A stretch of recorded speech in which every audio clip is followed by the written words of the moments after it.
BBC News at midday.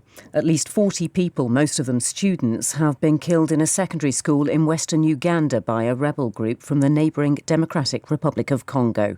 Dozens of girls were abducted last night in one of the country's worst attacks in years. Police say they're pursuing the group behind the assault, the Allied Democratic Forces, which fought against Uganda's government in the 1990s. The BBC's Patience Atuhaire, who's in the Ugandan capital, Kampala, says army commanders had received word of the rebels' movements before the school was attacked. They had intelligence that the rebels were within the border area on the Congolese side for about 2 days before this attack. So we understand they came in, they torched mattresses. Most of the boys were unfortunately hacked to death or burnt, and a good number of the girls, we understand, were taken alive. A former student has appeared at Nottingham Magistrates Court charged with the murder of 2 students and a school caretaker in the city in the early hours of Tuesday morning. Valdu Kalakanu, who's 31, is also accused of the attempted murder of 3 other people who were hit by a van. The defendant, who said he was of no fixed abode, gave the court an alias of Adam Mendes. He's been remanded in custody and will appear at Nottingham Crown Court on Tuesday. A think tank has warned that the higher cost of mortgages could lead to banks becoming reluctant to lend. The Resolution Foundation, which campaigns on living standards, says it believes that average yearly mortgage repayments could rise by £2,900.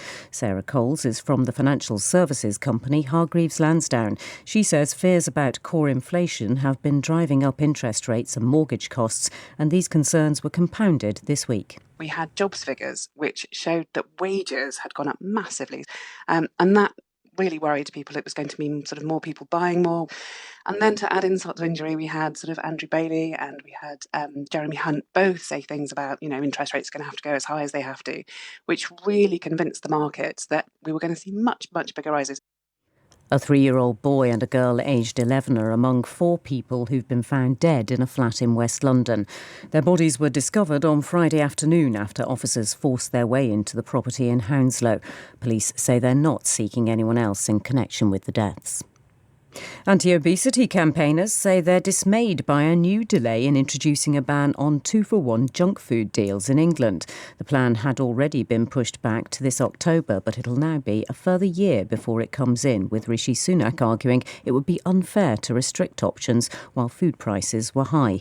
Chris Van Tulleken, an NHS doctor and television presenter who's an expert in this area, said ministers needed to act urgently. So if we look at child health in this country, we are living in an emergency. British children aren't just some of the heaviest in the world. They're also stunted. They're very significantly shorter. So obesity goes hand in hand with malnutrition. It's a form of malnutrition.